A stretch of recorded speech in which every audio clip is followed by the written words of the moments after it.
Hello बच्चों, क्या हालचाल। एकदम बढ़िया, मस्त। तो बच्चों, हम लोगों ने रे ऑप्टिक्स को स्टार्ट किया था और उसमें हम लोगों ने अपवर्तन के बारे में बात करी थी। तो हम लोगों ने देखा था अपवर्तन यानी कि समतल पृष्ठ पर अपवर्तन को देखा था कि किस प्रकार होता था। ठीक है, वहां पर अपवर्तन की घटना को भी देखा। हम लोगों ने अपवर्तन के नियम के बारे में बात करी वहां पर। फिर हम लोगों ने वहां पर पूर्ण आंतरिक परावर्तन, क्रांतिक कोण और पार्श्व विस्थापन यानी कि जिसे लेटरल डिस्प्लेसमेंट बोलते हैं, उसके बारे में चर्चा करी थी। आज हम लोग इस लेक्चर में बात करेंगे कि गोलीय पृष्ठ पर अपवर्तन किस प्रकार होता है।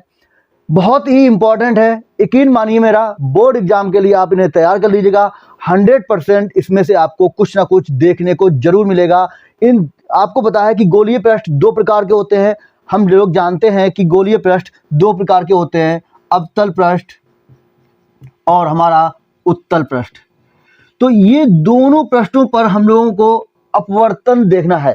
तो ठीक है, तो किस प्रकार अपवर्तन होगा उसको देखना है। तो यहाँ पर दोनों पर आपको बहुत ही इंपॉर्टेंट फार्मूला निकल के आएगा और दोनों एक ही फार्मूले होते हैं, लेकिन दोनों पृष्ठों पर पूछा जाता है बोर्ड एग्जाम में। ठीक है, तो कोई एक इसमें से आपका बोर्ड एग्जाम में आपको देखने को मिल सकता है। बहुत ही इंपॉर्टेंट है, बहुत मजेदार होने वाला है ये सेशन आपका। तो आज के इस सेशन में हम लोग गोलीय पृष्ठ पर अपवर्तन के बारे में बात करेंगे। बेसिकली उत्तल पृष्ठ और अवतल पृष्ठ पर बात करेंगे कि कैसे अपवर्तन होता है। यहाँ पर क्वेश्चन को कुछ घुमाकर भी पूछा जाता है। अब कैसे घुमाकर पूछा जाएगा, जब हम लोग इस पर बात करेंगे ना, वहीं पर हम लोग चर्चा करेंगे इस पर। ठीक है, तो जैसा टाइम होगा वैसे ही हम लोग आज के सेशन में बात कर लेंगे। अगर टाइम होगा तो हम लोग दोनों सेशन को देख लेंगे, नहीं तो फिर हम लोग आज जो है बात करेंगे इस सेशन में अवतल पृष्ठ पर किस प्रकार से अपवर्तन होगा। ठीक है, तो हेडिंग लगा लो आप लोग भी, अवतल पृष्ठ पर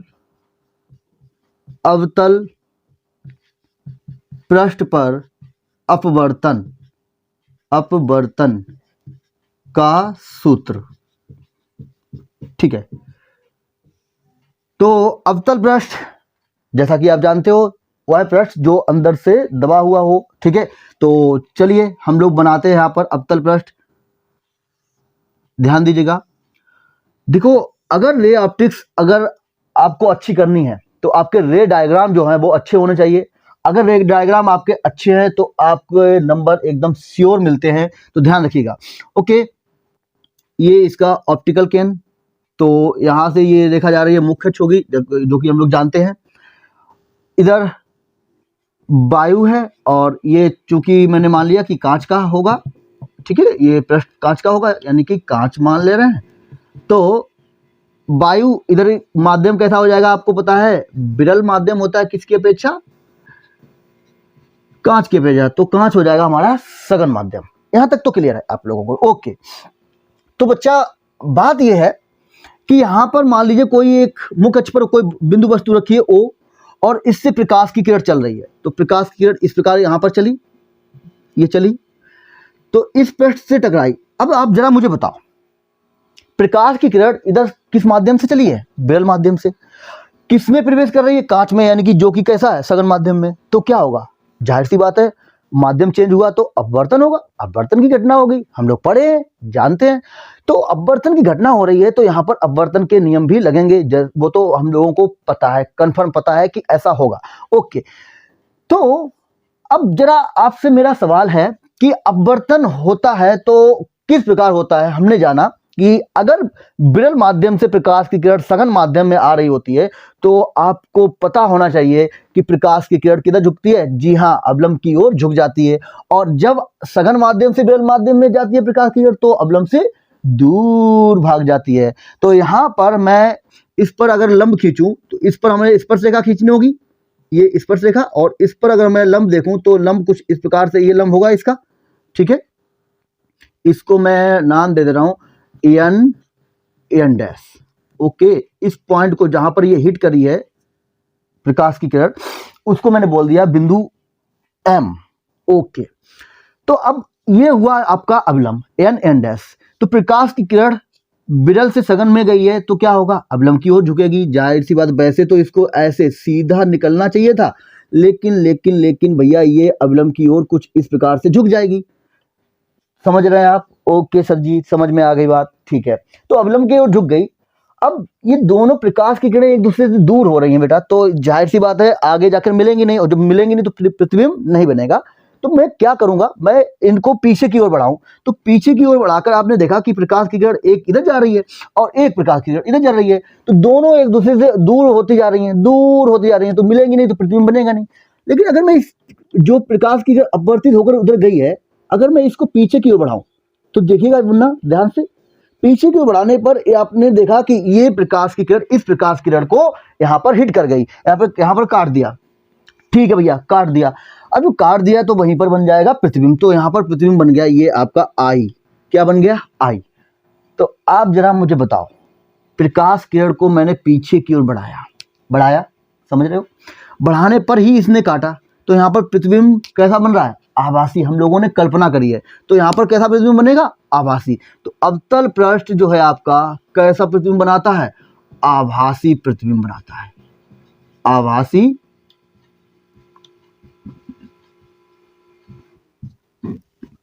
प्रतिबिंब बनाता है। यहां तक तो समझ में आ गया।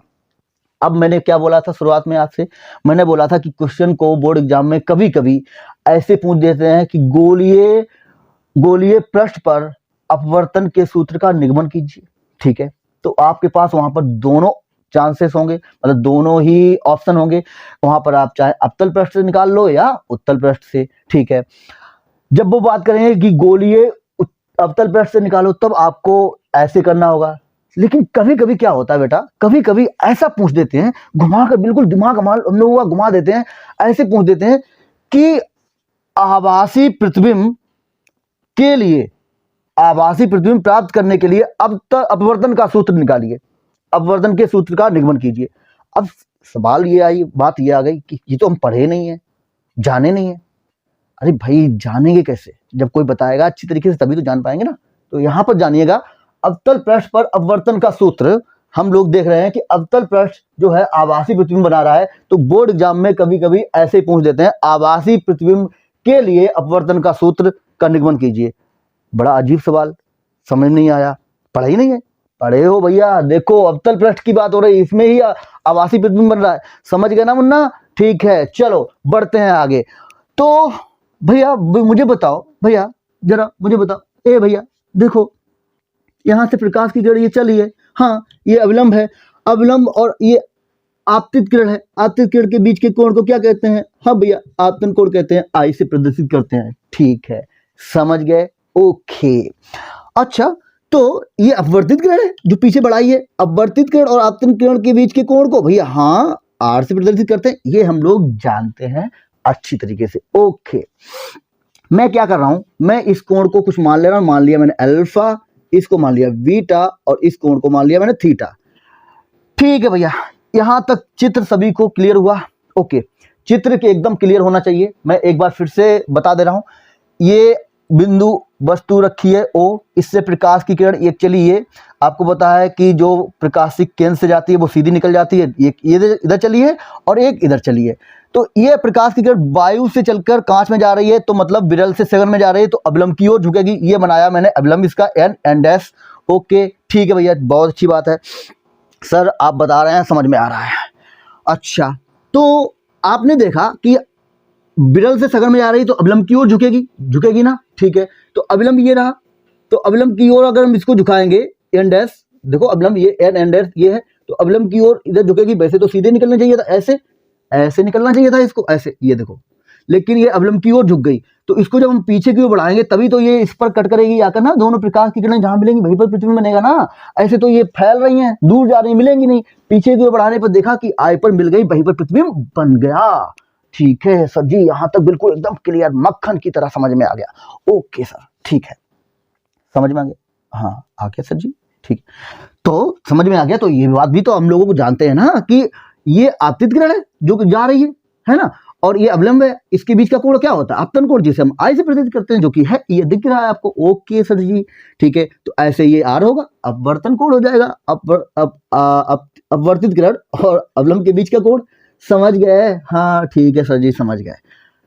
ओके, तो आपको अब इसकी गणना करनी है, तो चलिए हम गणना स्टार्ट करते हैं। तो मैं कर रहा हूं यहां पर गणना, ध्यान दीजिए, गणना।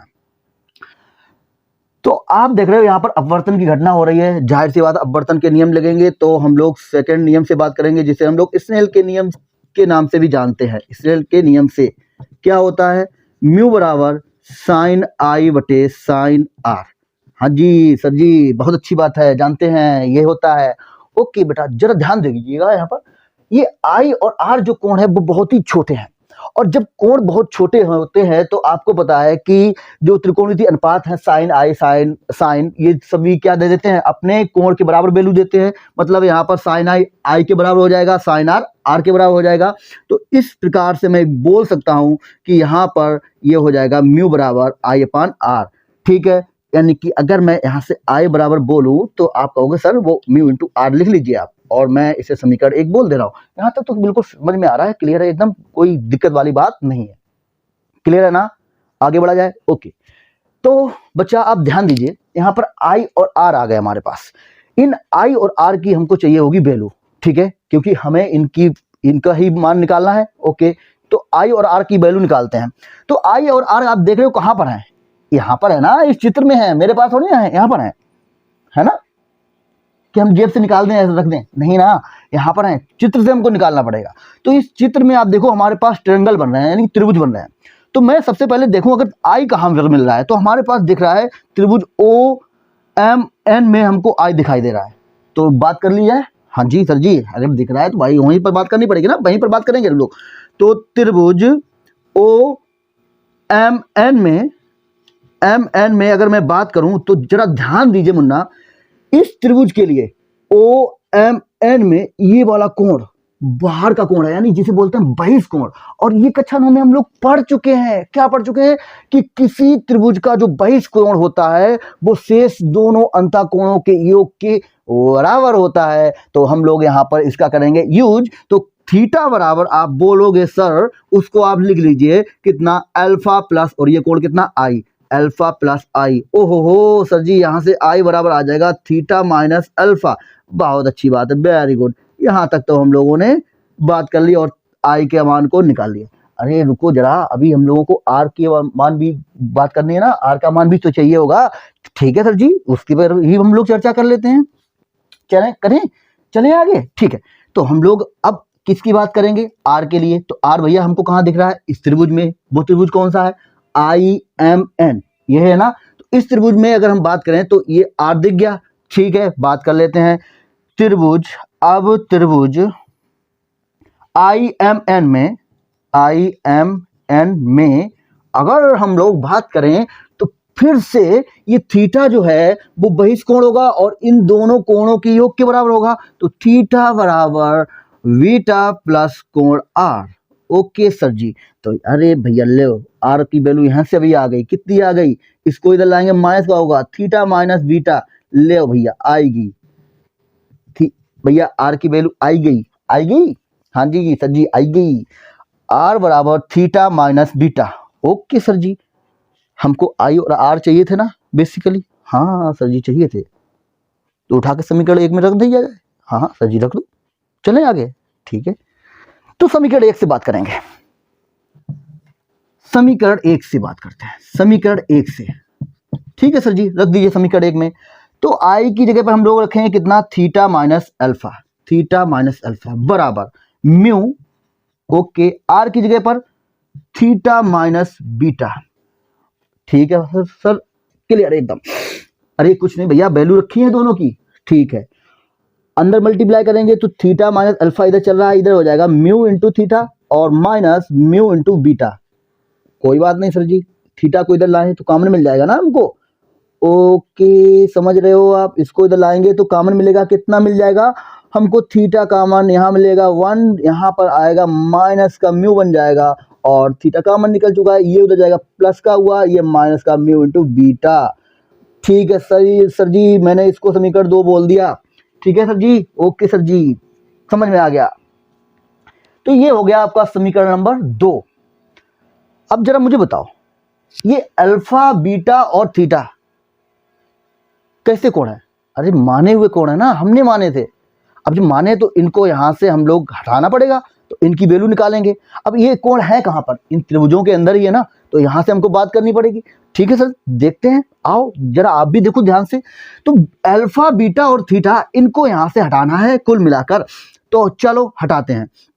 तो ध्यान दीजिए, थीटा यहाँ पर क्या है, थीटा इस ये कोण है ना, और यहाँ पर मैं बात कर सकता हूँ चाप बराबर कोण बटे त्रिज्या से, सॉरी कोण बराबर चाप बटे त्रिज्या से, सॉरी माय मिस्टेक। कोण बराबर क्या होता है, चाप बटे त्रिज्या, ये हम लोग जानते हैं ना। हाँ सर जी जानते हैं, पढ़े लिखे हैं। ठीक है, तो इस कोण के लिए अगर मैं बात करूं थीटा के लिए, तो थीटा बराबर यहां से कितना हो जाएगा, चाप देखो हमारे पास, ये इसको अगर मैं पी बोल दूं तो ये एम पी या पी एम, ठीक है, एम पी ये चाप हो गया हमारे पास, और त्रिज्या कितनी हो जाएगी, पी एन, ये त्रिज्या हो गई पी एन। ठीक है सर जी, ओके। ऐसे ही अगर मैं बीटा के लिए बात करूं तो बीटा के लिए कितना होगा, चाप ये हमारे पास एम पी और त्रिज्या कितनी पी आई, और इसी प्रकार अल्फा बराबर कितना हो जाएगा, एम पी बटे एम पी यानी चाप बटे, ठीक है, कोण बराबर चाप बटे त्रिज्या, यानी चाप ये हो गया और त्रिज्या कितनी ओपी सर जी, ओपी। क्लियर, यहां तक क्लियर हो गया। थीटा बीटा और जो हमारे पास अल्फा है उसकी वैल्यू आ चुकी है, इनकी वैल्यू उठाकर समीकरण 2 में रख दीजिए। तो फिर हम बात करने जा रहे हैं समीकरण 2 से।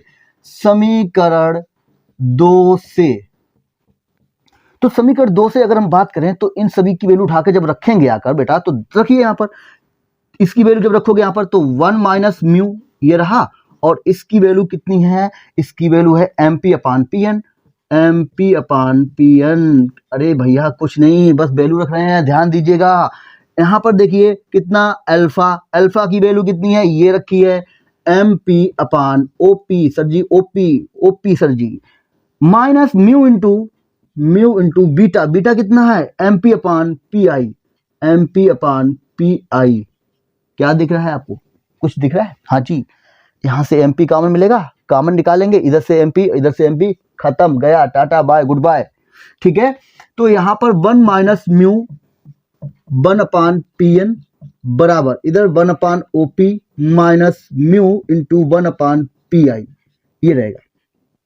तो हमारे पास P N OP P I ये क्या है, तो पी एन पी आई और ओपी ये सभी दूरियां हैं। कौन सी दूरियां हैं, ये ओपी दूरी क्या है, यू होती है, आप जानते हो, जहां पर वस्तु रखी होती है, वस्तु और ध्रुव के बीच की जो दूरी होती है उसी हम लोग यू के नाम से जानते हैं। ठीक है, ओके, समझ गए, हाँ जी। ये प्रतिबिंब की दूरी बी से प्रदर्शित की जाती है, और जो अविलंब होता है वो आपको पता है कि किसी वृत्त के केंद्र से जब हम लोग स्पर्श रेखा पर लंब डालते हैं, मतलब स्पर्श रेखा खींचते हैं, तो उस पर लंब होती है, और भाई क्या होती है, त्रिज्या। तो ये त्रिज्या होगी, यानी कि ये कितना हो जाएगा, आर दूरी हो जाएगी। ठीक है सर, बिल्कुल सही बात है, आर हो गई, हाँ जी। तो सभी की वैल्यू रखी जाए, लेकिन ध्यान दीजिएगा यहाँ पर वैल्यू जब हम लोग रखेंगे ना तो चिन्ह प्रपाटी का यूज करते हैं। तो चिन्ह प्रपाटी हमारे लिए पी एन ओपी और पी आई, इन पर जरा बात करते हैं कितनी कितनी वैल्यू होगी। तो प्रकाश की किरण चल रही है इधर, प्रकाश की किरण इधर चल रही है, दूरी हम लोग ध्रुव से मापते हैं तो इधर मापेंगे, तो इधर जब मापेंगे तो अपोजिट हुए तो साइन के साथ निगेटिव के साथ, तो ये दूरी जब इधर लेंगे तो पी एन की बात करेंगे तो पी एन कैसा होगा, माइनस का आर होगा। समझ रहे हैं आप, अरे समझने वाली बात ही है उसमें, क्या बस यही कि अपोजिट है तो माइनस कर दो। हाँ जी सर जी, बहुत अच्छी बात है। ओपी कितना, ओपी ये यू है लेकिन अपोजिट डायरेक्शन में है तो माइनस का यू, ये भी होता है अपोजिट डायरेक्शन में तो माइनस का वी हो जाएगा। सभी वैल्यू उठाकर जब यहाँ पर रखोगे आप तो दिखेगा 1 माइनस म्यू, और ये 1 अपान पी एन कितना है, माइनस का आर है। इधर देखेंगे तो ये माइनस का यू है, इधर देखेंगे तो म्यू इंटू 1 अपान माइनस का वी है। ठीक है सर, बहुत अच्छी बात है। इस माइनस चिन्ह का अंदर गुणा करेंगे तो ये माइनस का हो जाएगा और ये प्लस का, तो ये बन जाएगा म्यू माइनस 1 अपान आर। इधर देखिए ये माइनस माइनस प्लस, तो इसको मैं लिख सकता हूँ म्यू अपान बी, प्लस वाले को पहले, और ये माइनस का हो गया तो माइनस का 1 अपान यू। तो यही हमारे पास किसी अवतल पृष्ठ पर अपवर्तन का सूत्र है बेटा। बहुत ही इंपॉर्टेंट है, बहुत ही सिंपल है, आसान शब्दों में मैंने आपको बता दिया। मुझे लगता है कि आपको किसी प्रकार की कोई समस्या नहीं होनी चाहिए, समझ में आ गया सभी को। ओके, तो आज के लिए हम लोग इतना ही रखते हैं। हम लोग कल बात कर लेंगे इसके उत्तर पृष्ठ पर अपवर्तन के सूत्र के लिए। ठीक है, बिल्कुल ऐसा ही है, थोड़ा हम लोग चित्र का यहाँ पर खेल होगा, चित्र को भी अच्छी तरीके से समझ लेंगे। तो ठीक है, आज के लिए क्लास हम लोग यहीं पर ऑफ करते हैं। ओके, मिलते हैं कल की क्लास में। ओके, जय हिंद, जय भारत।